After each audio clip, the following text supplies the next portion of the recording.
The most fascinating fish tank in my aquarium gallery isn't the one that you think it is. No, it's not my 700-gallon planted aquarium. No, it's not the piranha tank. Unfortunately, it's not even my Asian arowana planted tank, nor my electric eel tank. It's not my shrimp tank or any other planted aquariums, nor is it any of the flower horn tanks. And while we could sit in front of any one of these for hours on end, you would need much longer for the tank that I'm talking about. Now, to emphasize that, everything that I'm about to show you was filmed within a 20-minute time frame. Let that soak in as you watch this video. The tank I'm talking about is in the furthest corner of the aquarium gallery, sitting on the floor. What is wrong with these two fish? And why is this one over here trying to do the same thing? Is that fish sick? And what are those shells? And what's that tiny little fish right there? This is one of the most feared and difficult fish and aquariums to keep in the aquarium hobby, which is why you rarely see them. Wrong diet, they're gonna die. Wrong water parameters, they die. Wrong temperature, they're gonna die. Not enough of them, they'll die. Wrong sex, they die. Wrong tank size, they die. Wrong tank mates, they die. Wrong scape, guess what? They're gonna die. Sounds like fun, doesn't it?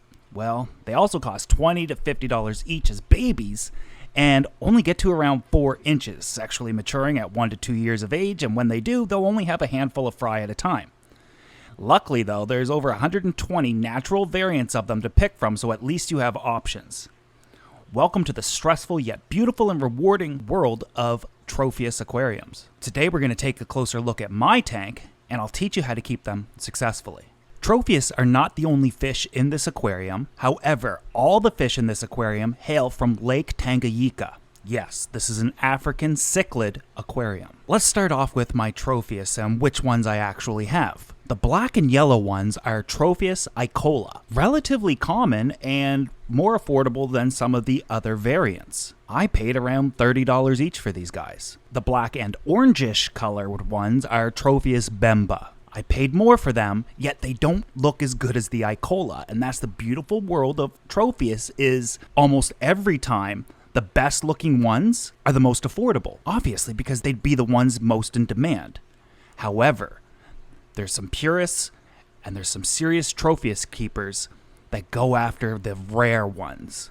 Not me, I just want something pretty to look at with the Trophus characteristics.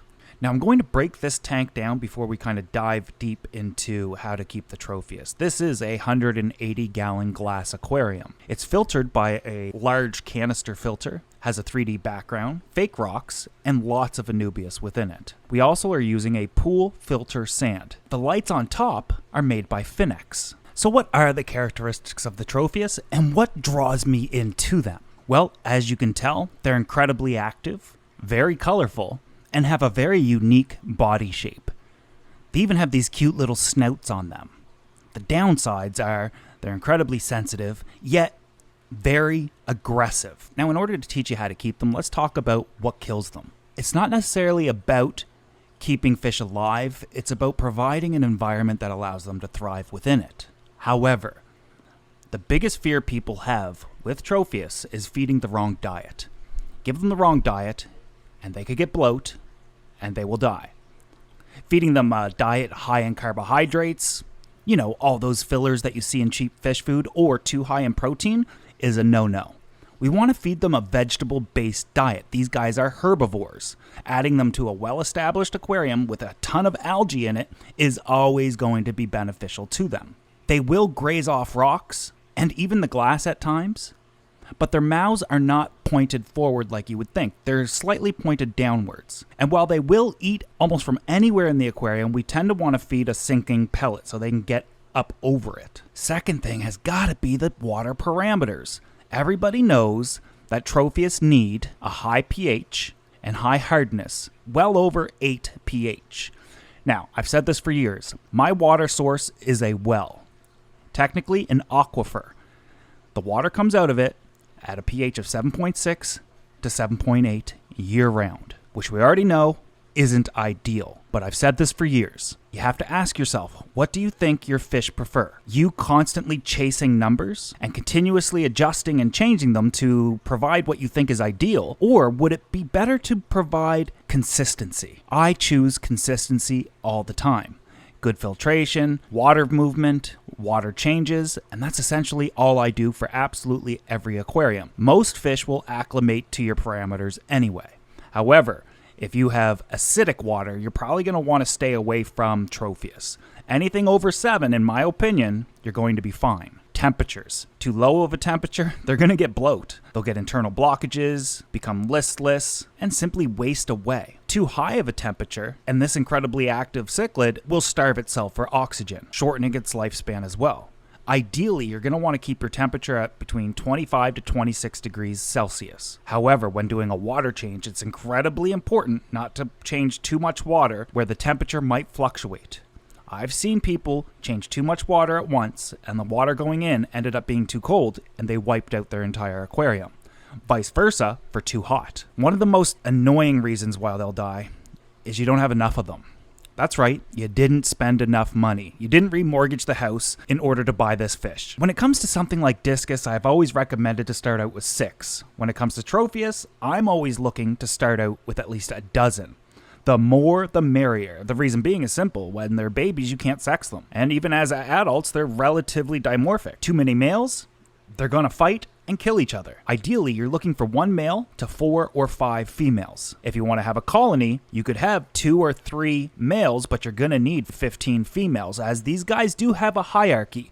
There will be a dominant male, a subdominant male, and so forth. Tank size is another reason why they're going to die. Too big, and individuals can be singled out and killed. Males will go after males. Even dominant females will go after dominant females. So you almost kind of want to pack them into a small aquarium so that they're relatively close and can't really single one out. One can dart away into the pack and so forth, kind of diffusing the aggression. Ideally, you're going to want to start off with approximately a 55-gallon tank if you just want a small colony. And in that small colony of a 55-gallon, you could easily house 6 to 8 of them.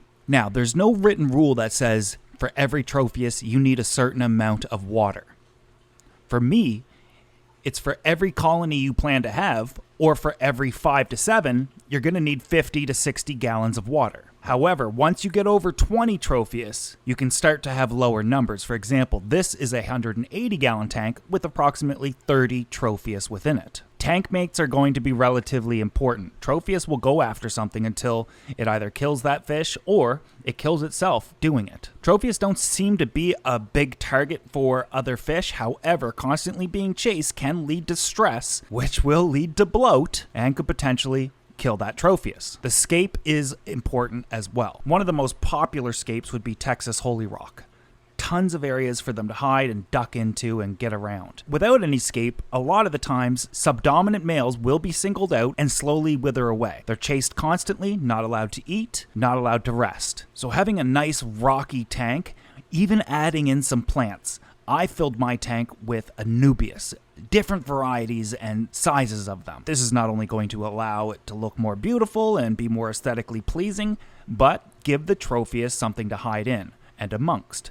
Now, since Anubias doesn't need any type of substrate, it just kind of draws its nutrients from its roots and can attach to anything, we're not only getting better water quality because of the nutrient uptake of the Anubias, however, the Trophus fry have somewheres to hide if need be. Now, usually the parents won't eat the fry, but other Trophus will. Anubias is also a good choice because the Trophus tend not to eat it. They might nibble at it and or eat some of the dead sections off, but I see that as self-pruning. So with some very basic fundamentals to keeping Trophus out of the way, let's take a look at the other fish in the tank. These are African shell dwellers. There is a handful of different species of shell dwellers that have different appearances and different sizes, but the ones I usually get are multifasciatus or similis. These guys live their entire lives in shells. They have like a symbiotic relationship with it, using it for shelter and breeding.